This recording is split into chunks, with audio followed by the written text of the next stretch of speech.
A morally gray situation is defined by there being no clear good or bad, right or wrong answers or actions to take that perfectly solves what's going on. It's an event that anyone could argue for, if not agree with, either option someone could or does take. A morally gray dilemma within stories can often get the audience to question their own moral philosophy as they ask themselves how they might have dealt with the situation, justifying what they'd support or criticize for making the better or worse result based entirely on their own subjective perspective on events. And 40k is a setting filled with such decisions by reluctant characters. From Inquisitors performing a massive purge of a planet's underhive to make certain all the gene stealers are dead and cannot spread their taint anymore, to Commissar Caiaphas Cain shooting an overzealous PDF lieutenant to keep him from killing Tau diplomats and starting a war, the whole palette of grey morality is explored in many short stories and full-on books within this setting.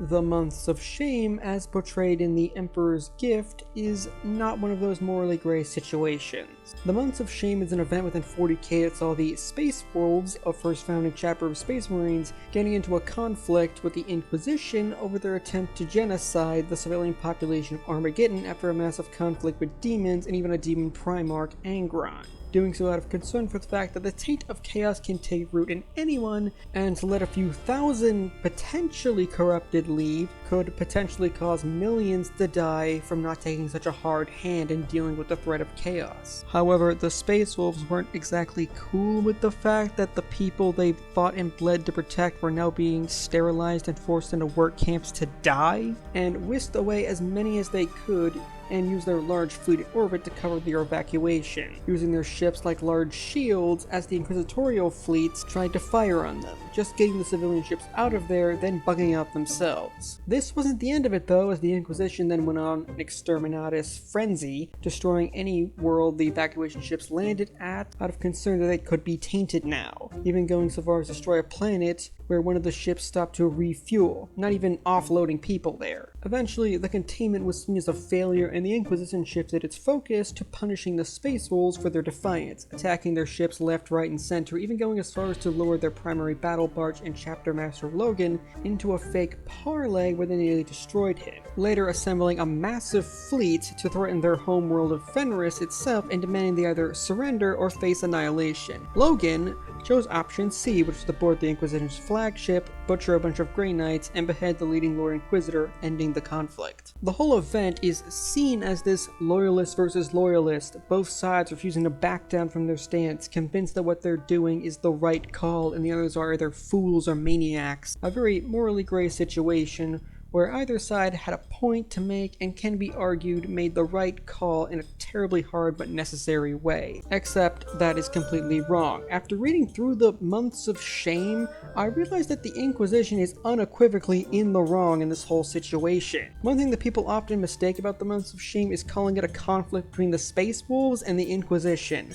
No, it was between the former and one guy in particular, Lord Inquisitor Kisnaros. It was this guy that gave the order to sterilize and have the people of Armageddon shipped off to die in work camps. Kisnaros was the guy who had everyone fire on the Space Wolf ship even though they never tried to fight back until after the fake parlay ambush he set up. It was Kisnaros that assembled the massive fleet to attack Fenris, and it was Kisnaros who destroyed dozens of loyal and well-established Imperial worlds just because an evacuation ship stopped there at one point. Kisnaros is unequivocally in the wrong for doing this. In fact, it's utterly insane, on par with the freaking memes about Inquisitors.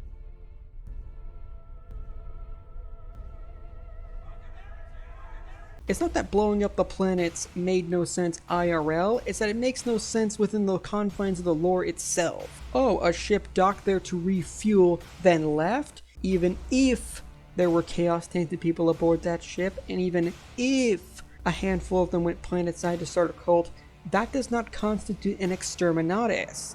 When the Inquisition finds out a chaos cult is active on a world, they deploy agents to locate and thoroughly destroy them. I mean, in one of the Kane books, The Traitor's Hand, a Slaneshi cult had a bunch of people that were part of noble houses that were heirs to the governor's throne, and actually succeeded in destabilizing the warp around that planet several times, nearly turning the planet into a massive warp portal for demons to flood out to. Hell, they even succeeded in summoning a demon host. Plus, the world was also invaded by a huge army of Kornite cultists, and even a bunch of Kornite berserkers. And did the world get exterminatus after they won the battle and Kane defeated the Slaneshis? No! The Inquisition moved in and swept through the planet and took care of all the cultists and chaos corruption. Unless the world has demons popping up uncontrolled all over the place, and the Imperial military has completely failed to retake or even hold the line, that's when they start dropping the cyclonic torpedoes. Kislev didn't even blow up some random backwater either, but rather an important and staunchly loyal Imperial world. And let me reiterate that all the ship full of Armageddon refugees did was stop there to refuel. Everything he did to the Space Wolves wasn't because he thought they were tainted heretics,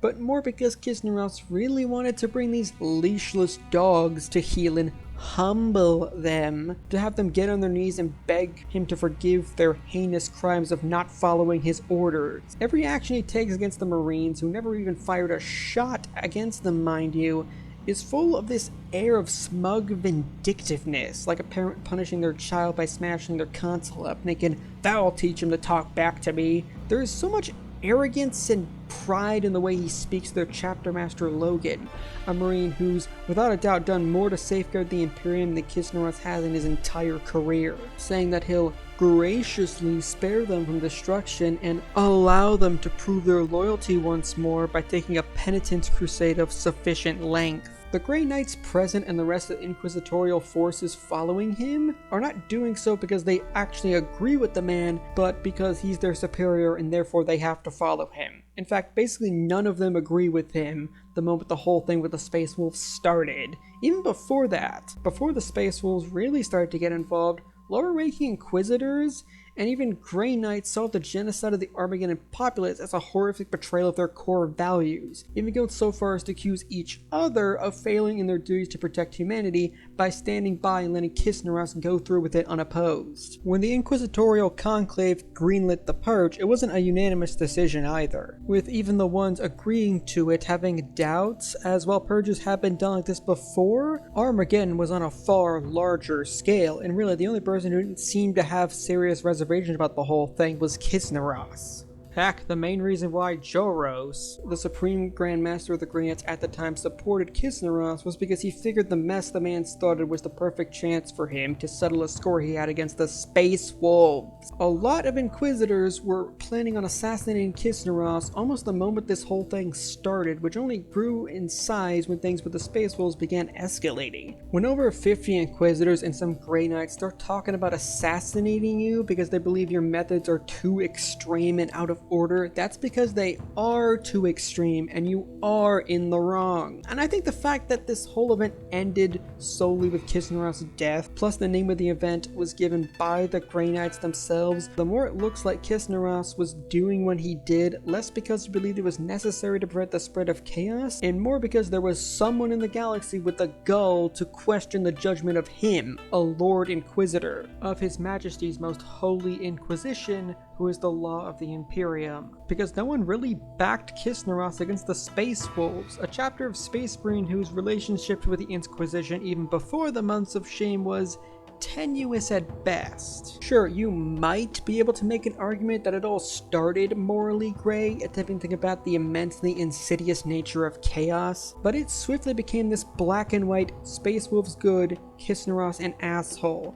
I may enjoy listening to String Storm's song about the Months of Shame, but it would be more accurate if they replaced the Inquisitorial sigil with Kislev and much of the lyrics with him just moaning and complaining about those leashless dogs thinking they know better and how to protect the Imperium than him. Anyway, that was my little rant on the Months of Shame. I am curious as to what others think about this. Was the Months of Shame really as morally gray as people think, or was it a power trip by a salty Lord Inquisitor? Can there really be any defense for the Inquisition when they themselves believe Kislev was out of order? Well, as always, there's a comment section down below to leave your thoughts on the matter. I'll be down there if you want to talk.